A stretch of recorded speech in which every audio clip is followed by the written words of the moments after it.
That rusty tin watering can leaning in the corner of your shed, the one you use for 2 houseplants and forget about the rest of the year. It might be worth more than every plant it's ever fed. 10 watering cans just like it have sold for hundreds of dollars. One sold for nearly $4,000. Some of these have been repainted, scrapped, or left to rust away entirely because nobody thought to check them first. Here's the part that surprises people. The prettiest one isn't always the winner.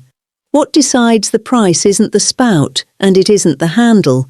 It's a small mark near where the handle meets the body, and almost nobody ever checks it. Pick up any old watering can you own right now.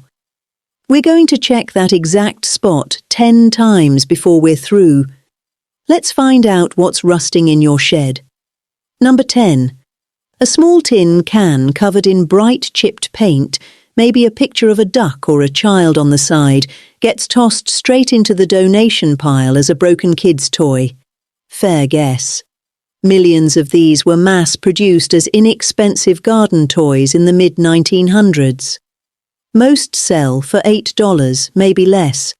There's one detail that changes that number.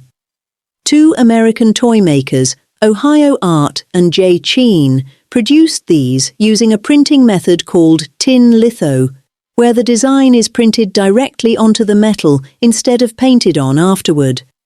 Their branded pieces with the paint and litho intact have sold for as much as $55. Check where the handle meets the body. That's where these 2 makers stamped their name into the metal. A plain, unmarked toy can is exactly what it looks like. A marked one from a known maker is a small piece of American toy history. Number 9. A plain grey watering can with a long spout ending in a small brass disc gets mistaken for the same galvanized can sitting in every hardware store today. Understandable. It does look modern.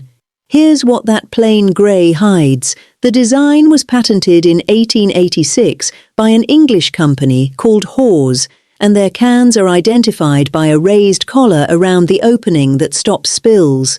A small brass rose fitted to the spout for a soft, even shower of water, and a stamped mark reading a leaf and berries from the hawthorn plant.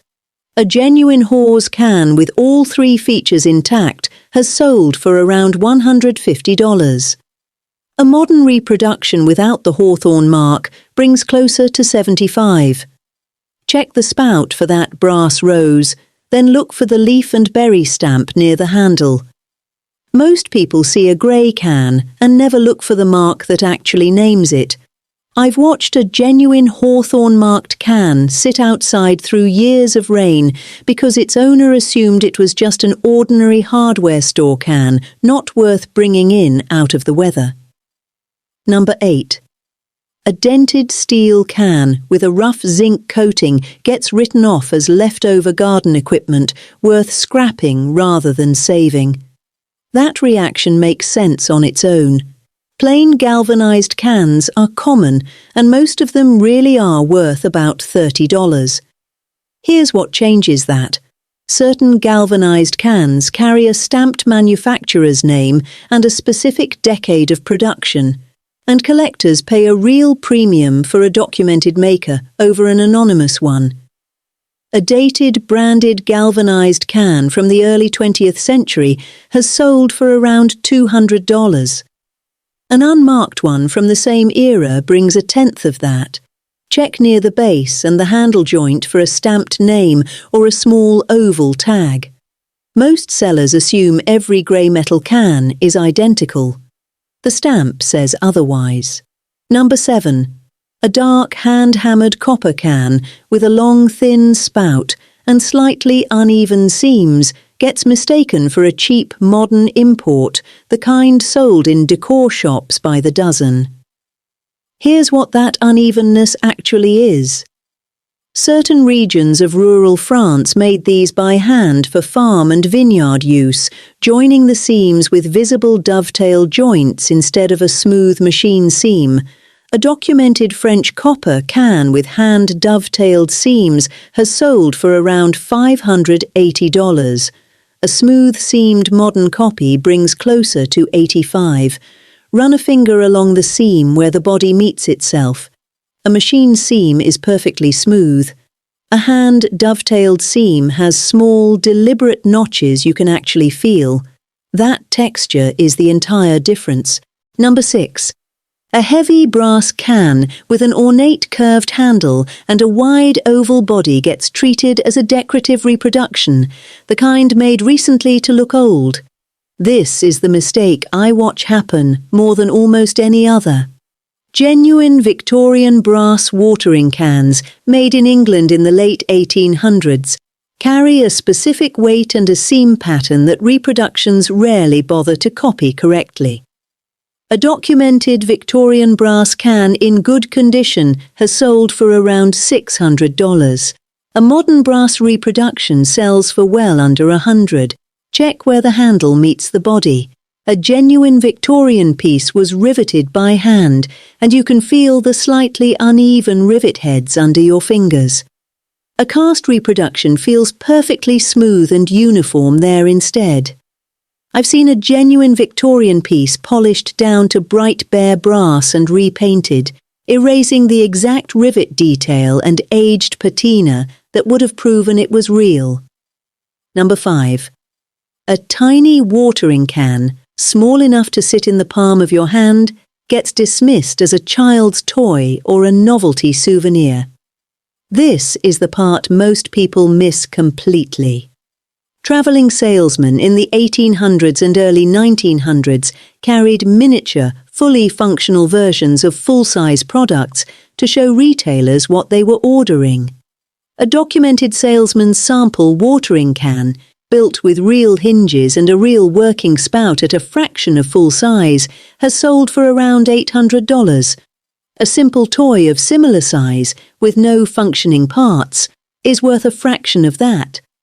Check whether the spout, the handle, and any hinges actually move and function like a real full-size can. A toy is decoration. A sample was built to work. Number 4. A tin can with faded peeling paint and a strange greenish crust across its surface gets treated as ruined, the kind of piece that should have been thrown out years ago. Here's the part that reframes everything. That green crust is verdigris, a natural patina that forms on copper and copper-plated tin over many decades, and collectors specifically seek out folk art pieces where it formed undisturbed. A large, well-preserved verdigris folk art can from England has sold for around $1,300. A similar plain-painted tin can without that patina brings closer to $82. Look closely at that green crust before you scrub anything off. Most people see damage. Collectors see 100 years of undisturbed age doing exactly what it's supposed to do. Number 3. A sleek, minimal copper and brass can with almost no ornamentation at all looks, to most people, like a plain modern hardware store item mistakenly stored with the antiques. That instinct isn't unreasonable. It looks too simple to be old. Here's what that simplicity actually signals. Austrian designer Karl Aubock built a reputation in the mid-20th century on exactly this kind of stripped-back sculptural metalwork, and pieces attributed to his workshop carry his design language even when unsigned. A documented Aubock-attributed watering can has sold for around $1,800. An unmarked copper can of similar plain design brings closer to $150. Look for a small stamped monogram near the base. Most people assume plain means recent. Sometimes plain means a specific name. Number 2. A dark copper can with a riveted seam and a slightly sculptural curve to the handle gets grouped in with ordinary decorative copperware, the kind sold by weight rather than by maker. Here's why that costs people the most. The arts and crafts movement, which prized visible handmade construction over machine-smooth perfection, produced copper garden pieces from documented workshops that collectors specifically chase today.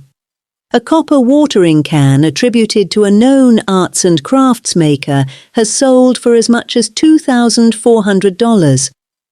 An unattributed copper can of similar style and weight sells for around $250. Check the handle joint and the base for a small stamped maker's mark or paper label. The weight of the copper tells you what it's made of. The mark tells you what it's actually worth. More than one of these has ended up in a scrap metal bin, sold for the weight of the copper alone because nobody checked the handle for a stamp first. Number 1, and it's the one piece on this list that doesn't look like a garden tool at all. A small, elegant can with a gleaming white-silver finish and a delicate curved spout looks to most people like a tea service accessory or a decorative piece that never touched actual soil. That assumption is almost right. It's sterling silver. Wealthy Victorian and Austro-Hungarian households commissioned miniature silver watering cans as decorative pieces for indoor plants and conservatories, and genuine documented examples from the 1880s and 1890s carry real hallmarks proving their silver content and origin. A hallmarked Victorian or Austro-Hungarian sterling silver watering can has sold for close to $3,900. A silver-plated modern reproduction with no real hallmark is worth a fraction of that. Check near the handle joint for a tiny stamped hallmark, a small cluster of symbols confirming the silver content and the country of origin. Everything else on this list was about a mark proving a maker. This one is about a mark proving what it's actually made of. Every single can on this list came down to the same small spot. Not the spout, not the paint, the mark where the handle meets the body, and whether you were willing to actually look for it before deciding an old watering can was just an old watering can. 10 of these have paid out real money to people who nearly left them out for the trash truck. So before you clear out a single shed or garage, pick up every old can you own and check that exact spot. Believe what the mark tells you, not what the rust tells you. If this made you want to walk outside and check your own shed right now, do one small thing and like the video. It tells me to keep making these. And if you're not subscribed yet, do it now, so you never miss any of my videos. Tell me in the comments, what's the oldest tool sitting forgotten in your garage and who it used to belong to. I read every single one and love hearing your stories. One last thing. Don't scrap a single can before you check where the handle meets the body. Number 1 might already be leaning in the corner of your shed.